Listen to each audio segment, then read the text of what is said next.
So my name is Kaitlin Roberson, and I'm the Development Associate at Refugee Services of Texas in the DFW area. And what that means is that I organize fundraising events, I do advocacy and education initiatives for Refugee Services of Texas. We are the largest resettlement organization in Texas. We have been resettling refugees for about 43 years now.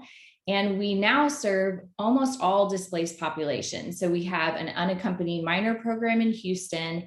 We have immigration legal services. We have a program that serves trafficking survivors. And we have our resettlement program. Lots of different programs. And you'll get to hear about a special new program we have for asylum seekers from one of our speakers today. So we're excited to be with all of you. I'm actually have traded places with anyone who's in Boston. I just moved from Boston last August, and I was a student myself last year. I graduated during the pandemic, and I focused my program on refugee and immigrant advocacy. So I feel like I'm kind of swapping places with some of you, but I moved to Texas to do this work. I was really interested in understanding the challenges in a US borderland state. I wanted to understand firsthand challenges and solutions, to understand US policy and the reform that's needed. And so after 11 years in my beloved Boston, I moved our whole family here to Texas, and it's been a wonderful year so far. I'm learning so much and eager to learn more. And I am so happy to introduce our other panelists who work with organizations serving migrant populations on the border, and you're going to get to hear from each of them the work they do. So I'm going to start with Ahmed. Would you like to introduce yourself and the work that you do at RST and with the Asylum program? Absolutely. Thank you, Kaitlin. My name is Ahmed Abbas. I work I manage the Asylum Seeker Assistance Program in RST, Refugee Service of Texas, in Austin and in Houston lately, actually. The Asylum Seeker Assistance Program, or ASAP as we call it, is a program directed to asylum seekers because they don't have any benefits at all. They don't have food stamps, medical assistance, that they're just not eligible for benefits yet until they until their asylum is granted. So I'll just quickly mention who are asylum seekers. Asylum seekers who are any immigrants that come escaping from their country and have a certain fear to come back to and live in their own country again. So they file for asylum in the United States. Basically, those who go to refugee camps and then get accepted before coming to the States, they are called refugees. Those who come directly to the United States are called asylum seekers. You file for asylum in the States, and once it gets accepted, you are called an asylee, or the exact same status as refugee once your asylum is granted. Some people come directly with an illegal way or with a visit visa, as myself, which I am an asylum seeker as well. I did that, and it's called an affirmative asylum. Some people, the big majority, come through the borders, basically, of course, the southern borders, and this is called a defensive asylum. They come to the borders, but they go directly to the authorities. They don't come illegally. It is not illegal. It is legal to come and surrender to the authorities and tell them I cannot go back to my country, and that's called also an asylum. So he is an asylum seeker. Once they come to the country, the problem with those people is that they don't have any rights at all, almost no rights at all. And they even have 1 year, almost a year and a half to receive their work permits. So in 1 year and a half, those populations are very, very vulnerable. And that is what is the Asylum Seeker Assistance Program does. We help those people to be integrated to survive this year and a half. We try to help them. My position really started by just referring those families to services like pro bono lawyers, food banks, whatever service we can provide them with, we can refer them to. Then the program grew through the last year. We started in the pandemic. We didn't have a problem switching to the pandemic because I started this position in 2020 in April. So the program then grew to giving services, making deals with so many service providers as teaching them English, which is very important for them to be employed after. Internet and technology. We tried because it's a life changer now, especially during the, the pandemic. Everything is, but the world is virtual now. So we went through many fundraising, and we provided each family with a tablet, mainly to attend the ESL, the English as second language classes, but to be also tech savvy, you can call it. We help them with pro bono lawyers. We actually now just lately for in this program, we have a membership with the YMCA. Now they can go to the Y. Entertainment and sports is a very thing important in life. It's as good as therapy, even better. It prevents therapy if you play sports on a regular basis. So now the families we serve can go to the Y with very small fees and have a 6 months membership. So not to mention that we have big volunteer base, so we help with furniture, clothing, diapers. We have a big diaper bank because it's very well needed. So basically, this is what RST does, what the ASAP position does. We help those families to survive, and some of them do much more than surviving. Many of them get jobs after we help them with the work permit. Many of them got actually cars from donors, automobiles came to the program. We see them doing so much that they actually receive. People donate a lot. People donate. There are a lot of people that donate and like to help. Lots of volunteers. And they made a big difference. Many of those families, mainly in the end, all of them, but it's the speed of it. Found jobs, really working, really integrated, and having a good life because of all those volunteers. So this is basically the ASAP program. It's here in Austin and Houston. I think that's one of the most, heartwarming things I've experienced since moving to Texas is not just the collaboration among organizations serving these populations, but the general public that comes to us to volunteer to help serve migrant populations and just everyone working together to fill in gaps. And so, Cassie, I'd like you to introduce yourself because you're one of those that saw a need and looked to how you could fill that gap. So tell about yourself and the work that you do. You're on mute. Happens every time, don't worry. Sorry. Okay. So Cassie Stewart, founder of Rio Valley Relief Project, was started in early 2019 in Dallas and Austin, Texas. And we provide support to Texas foundations that are on the ground assisting asylum seekers. We provide organized, volunteer groups to go down, and really we like to fill the gap. So we keep in really close contacts with these organizations that are there doing it every day. And we find out what the most urgent needs are at the time. And we were going monthly before COVID, and we've started going monthly again. During COVID, we had a couple trips where we just took down donations. But our goal is to really go down and spend time with the kids and the families if we can.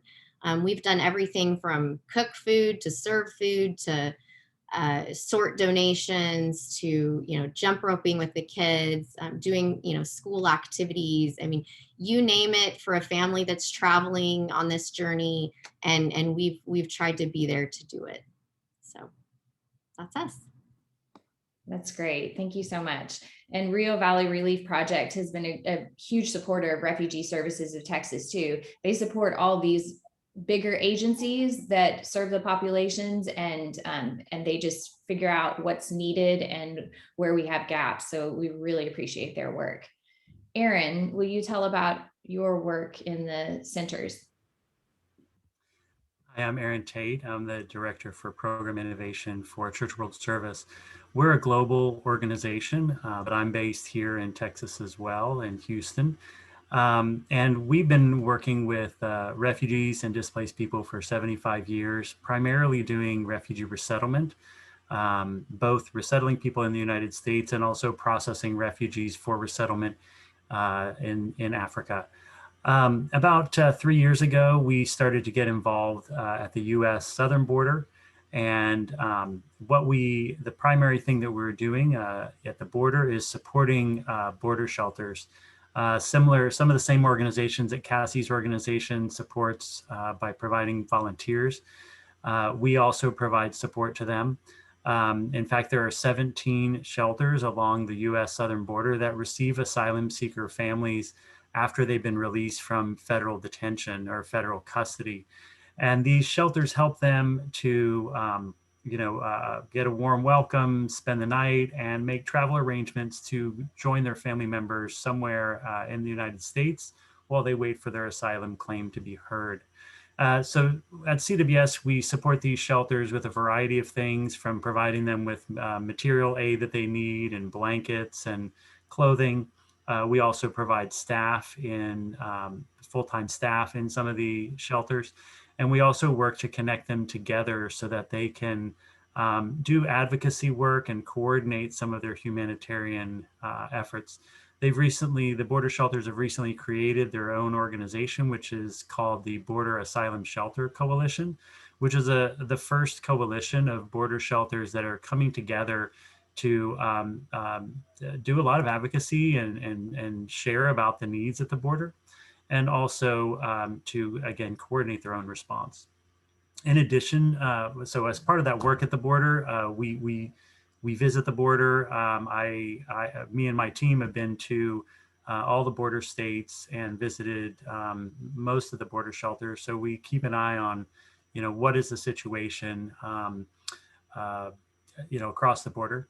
At the same time, we're also interested not just in the border, but also in what asylum seekers find once they get into the United States and once they've reached their destination, whether they're going to Boston or Dallas or New York City or Paducah, Kentucky. We are working on a program to provide case management, similar to what Ahmed is doing here in Texas. Actually quite similar. We are doing in 15 cities across the United States to make sure that when asylum seekers reach their final destination and they need support, they need somebody like Ahmed to work with them and help them access services. We work to provide that those services. And then finally, we do a lot of advocacy. We have a DC-based advocacy team that does a lot of work on advocating for just policies at the federal level, but we also work at the state level in advocating for policies that support the right to asylum and support the policies that of course favor immigrants and asylum seekers here in the United States. That's wonderful. And just for students to understand a little bit more the context of how the refugee resettlement system works in the US, there are 9 national organizations. So Aaron's organization, Church World Service, is one of those 9 nationals. And then there are local affiliates. And so Refugee Services of Texas, the organization I'm working for, is a local affiliate. And we all work together to resettle. But that's just, it helps kind of to understand, I think, the structure. And then there are all these other organizations that support the work that we do. And that's like Cassie's organization, supporting the work of the local affiliates and the national organizations. So I thought it would be neat to share how each one of us personally got involved in this work. Like what was the, is this something that we went to college for and then ended up in this work, or how did we end up here? So I'll start myself. I worked with Sudanese refugees in Israel when I lived there and taught a preschool for them. It was my first exposure to family separation policy. I saw the dads were in detention and the moms were left with the kids and sort of at the mercy of humanitarian organizations to, to meet their sheltering needs. And they didn't have access to education. So we set up a preschool for the kids so they would have something to do during the day. And that then really, it stayed in my heart. And when we moved to Boston for my husband's PhD work, I started looking for ways to engage with refugee-led organizations in the Boston area. But what the real catalyst for me was the 2016 election and the travel ban, and seeing all of the, thousands of people come out and protest against the travel ban.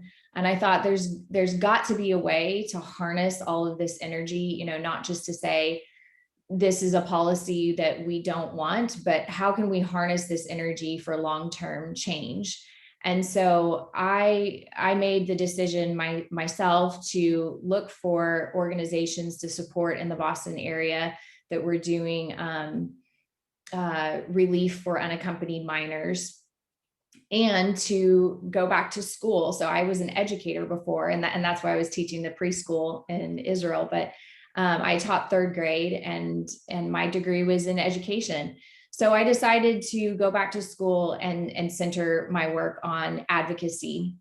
And that's how I ended up in this work. And Ahmed, you have a really special story, your own personal journey to Asylum.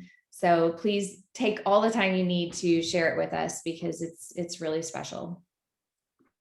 Once again, hi everyone. My name is Ahmed Abbas, and this time I used to be a stockbroker in Egypt.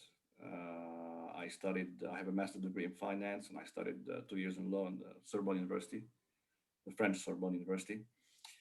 And but all my career was in finance, stockbroker, asset management, portfolio management. But I was mainly very connected and very active,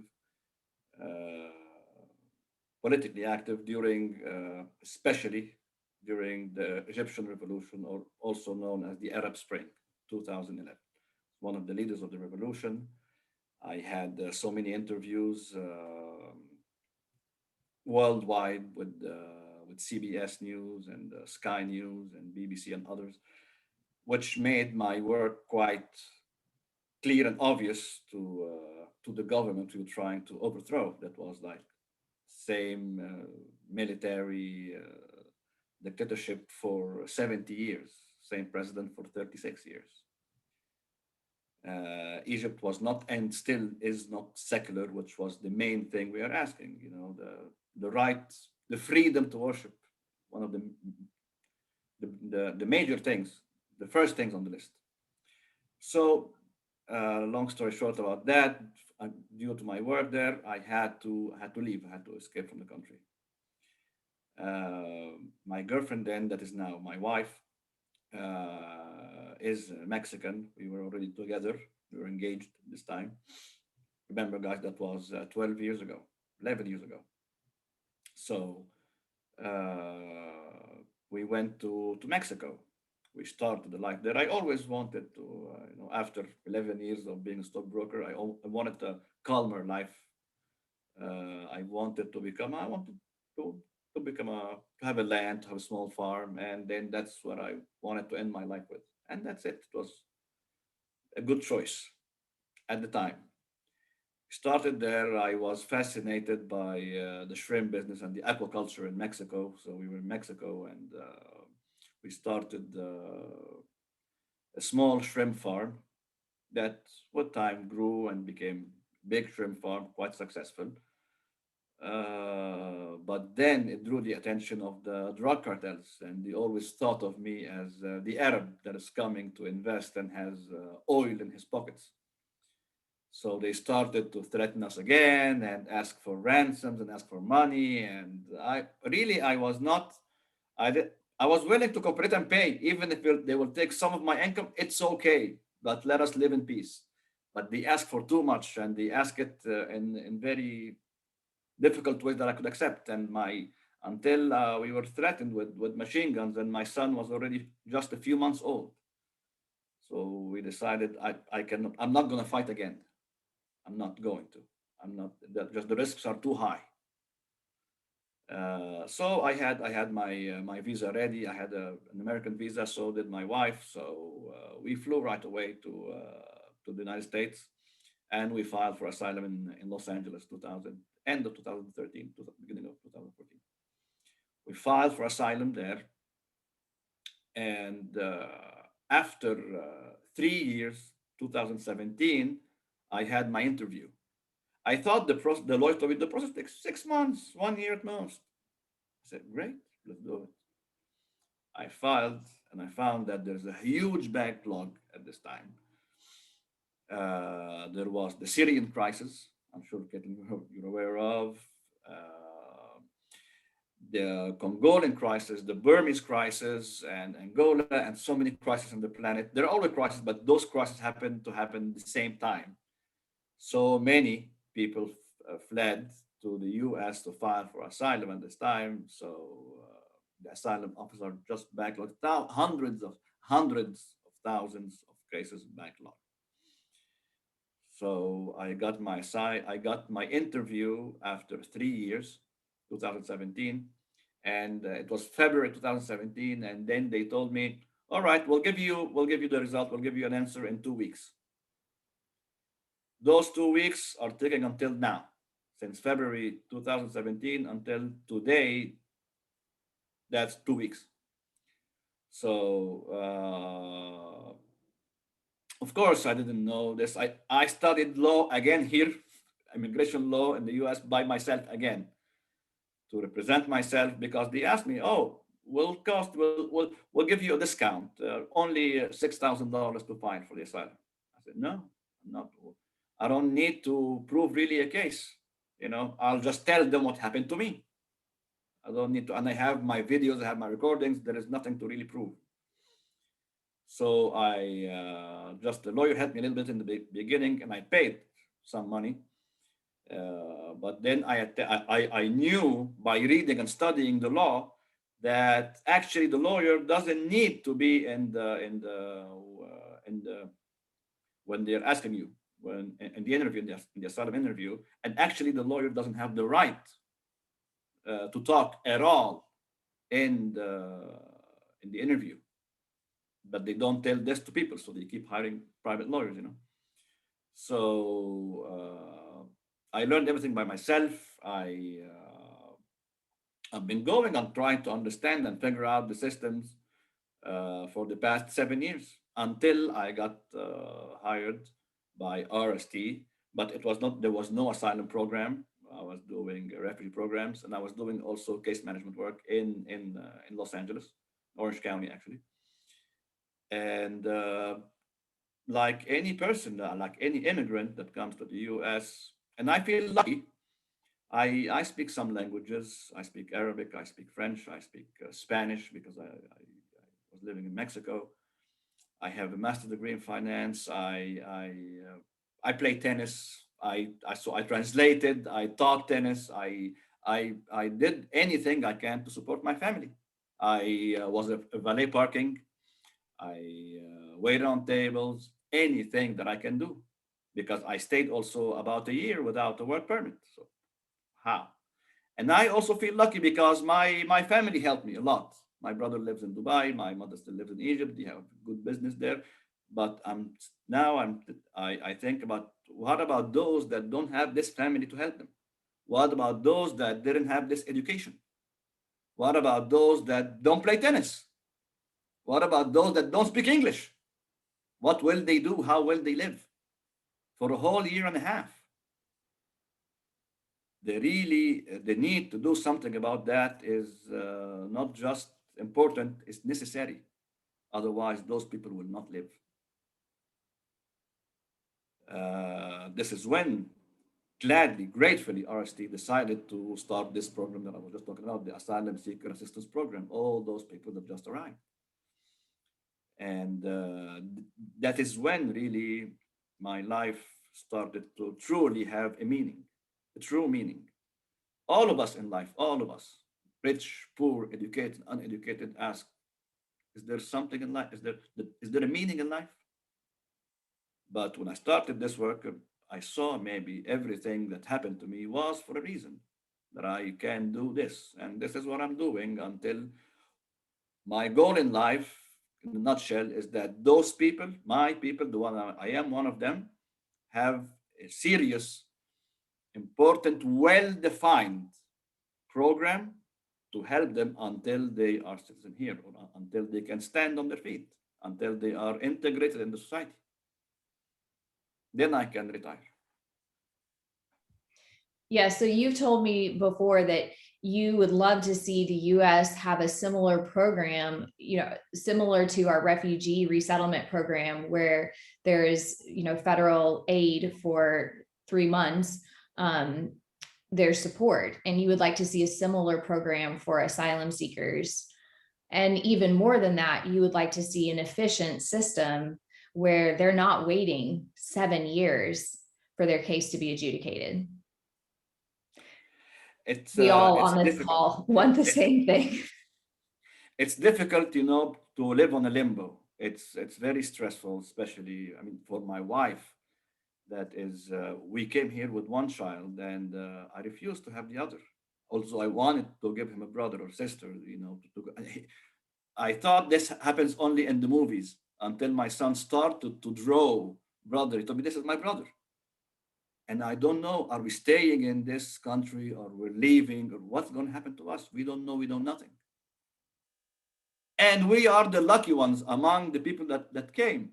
So many people now, and because I know, because of the program that I'm doing, so many people come from Africa, so many places in Africa, from Congo, from Cameroon, from Ghana, from Guinea, from Angola, so many. And then, not besides, of course, from the Central America, Honduras, El Salvador, and so many.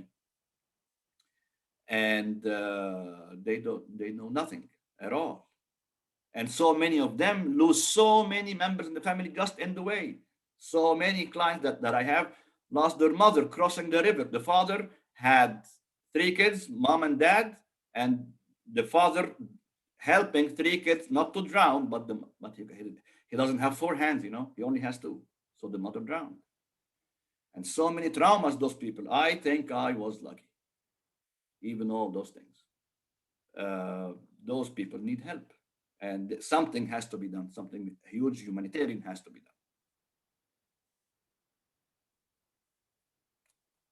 done. Kaitlin, you're muted. Thank you. I clicked on it and then muted myself again. Cassie, would you, and thank you, Ahmed, for sharing your story. It moves me every single time and makes me passionate about advocating for the policy changes that we need, specifically for the asylum program. So thank you for being willing to share those, your own very hard journey. Cassie, would you share your personal why? Yeah, and I'm gonna really back up without taking too much time. I'm a social worker and kind of have always felt pulled towards displaced, whether it be foster kids, the homeless, asylum seekers, refugees. My husband's an immigration attorney, so I would hear stories from him and, uh, learning more about that displaced population. Around the time of the Syrian refugee crisis is when I became a volunteer with Refugee Services of Texas, just helping watch the kids while their mothers took English classes, and actually ended up befriending a mother, and her kids friended my kids, and we ended up at their apartment, enjoying a meal with them, and just became friends, just more than just serving by taking care of her kids. We became friends. And at one point, she found herself in the hospital and attempted suicide. And I think it was just a real wake-up call to me, that the level of trauma that she felt was so deep. And so that was my first real experience. It shaped my empathy, I think, that experience. And And then fast forward, the child separation policy in 2018, I kind of felt another real pull towards the border and seeing what that was like. And even my teenagers in the house, we're all seeing the news, and just decided one day to jump in the car with my sister-in-law and our 2 teenage daughters and go down and see what we could do. We had no idea what we were in for. We had heard from the volunteer coordinator that we could go. There was no background checks. He's just like, sure, you can show up. And, we got there in the afternoon and we worked until late in the night, you know, doing all kinds of things for families, from giving them, their one outfit they got when they took their shower, to helping them get, a bowl of soup, sitting with the kids and entertaining them. And once we did that, we just, we couldn't look away and we couldn't stop going. And so we do some things locally with Refugee Services of Texas, and I'm still in touch with that family that, we friended years ago. And then we go monthly to the border as well, because there's just always something to do, and always a family to help. And yeah, that's my background with that.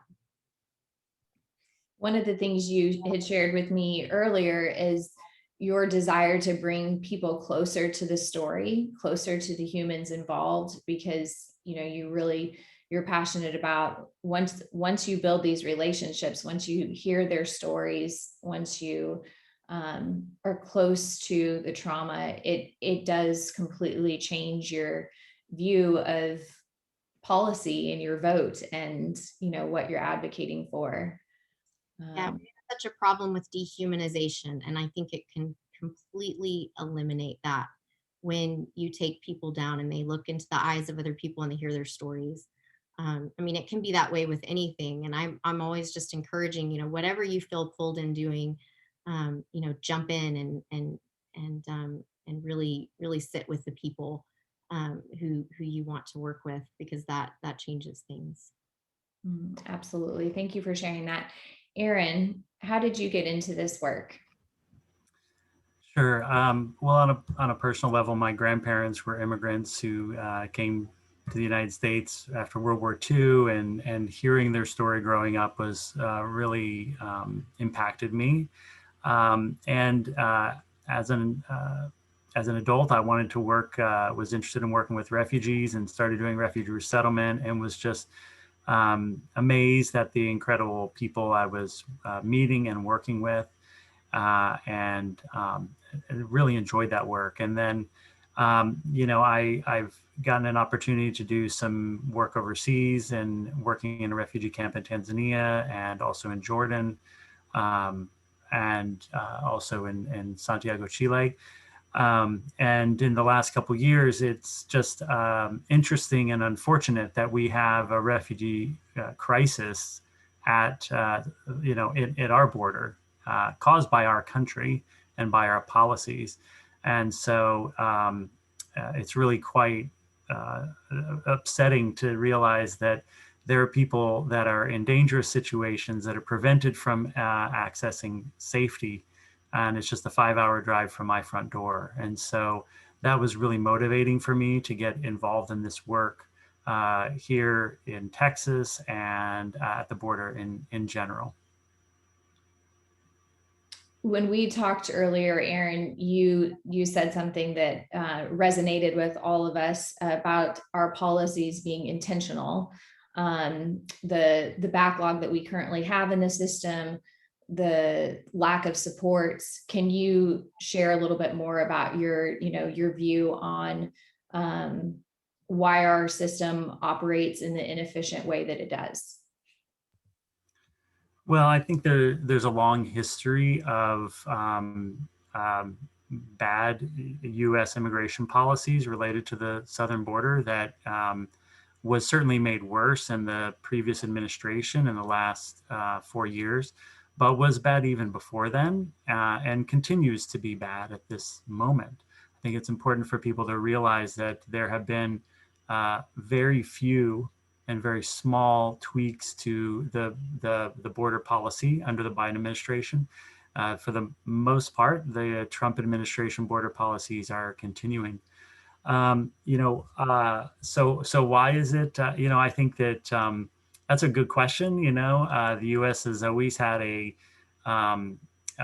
sort of contradictory view of immigration and of asylum and refuge. That on one hand, we are very proud of being a place of a nation of immigrants that welcome people, going way back to our origin story of the Thanksgiving story of people fleeing religious persecution.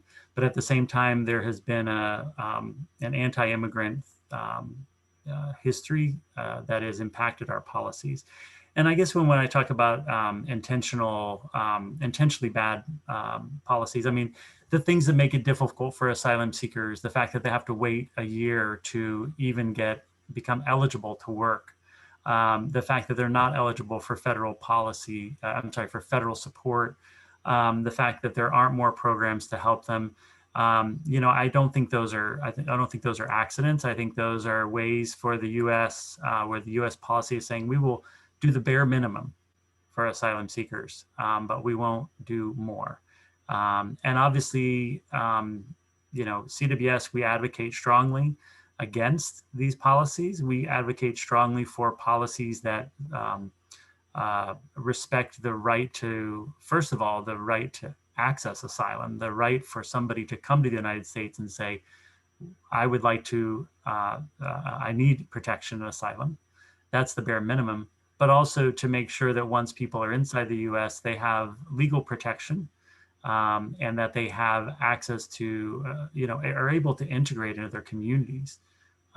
So that's a brief understanding of the why. And I'm sure at this conference, there's probably some researchers that can give a more in-depth history of our immigration system. But what we see now is I would say the fallout of that. And all three of us on this call, all four of us on this call, are working with organizations that are trying to pick up the pieces and fill in gaps for a failed or intentionally bad federal and state response to asylum seekers crossing the border. I was wondering, Cassie and Aaron and Ahmed, if you could speak to some of these policies, how you've seen either the unintended consequence of a policy or how the policy played out in real time, either with the Migration Protection Protocols, MPP, remain in Mexico, or Title 42, family separation, you mentioned, Cassie. What are some policies recently that you've seen, how they've played out? And then, you mentioned, Aaron, that it hasn't shifted a lot. What are some of the changes that we desperately need right now? So I can speak to MPP. Before that policy took place and we were helping families in the respite center, there was easy access to restrooms and showers and light and places to sleep and just a roof over their head.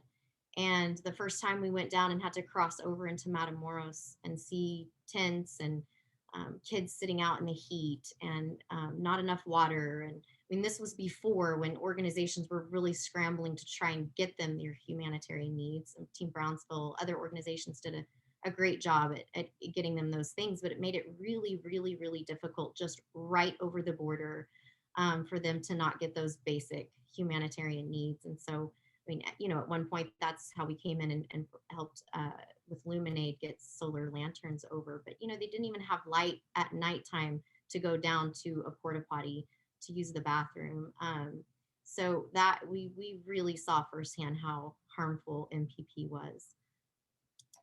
I mean, it created a refugee camp on our own border, and a camp that wasn't even equipped with, some of the most basic safety things like lighting. Right. And the US didn't want to help and Mexico didn't want to help. And so here they were. And yeah. Right. Aaron, how about you? What are some recent policies you've seen kind of play out? I think the most important or the most newsworthy is what's happening with the unaccompanied children, and basically the Trump administration implemented Title 42, which was a CDC guideline that said that due to COVID, the border was closed to non-essential travel. Now, essential travel is still happening every day. So for those who've never been to the border, I can tell you people are crossing the border all the time. The government defines essential travel as things like business, so buying and selling things. What we emphatically disagree with is the government does not believe that seeking safety for your family, seeking asylum is an essential activity. So if you're trying to sell car parts across the border, you can come across. But if you're trying to escape danger and trafficking and drug cartels, the government says, sorry, you're not in, the border's closed to you. The Biden administration came in and has not changed that Title 42. They've not changed that policy, and they've stated multiple times the border is closed. At the same time, they said, well, one modification they want to make is that if there's an unaccompanied child that enters the U.S., they should not be sent back to Mexico or prevented from entering the U.S., which makes sense.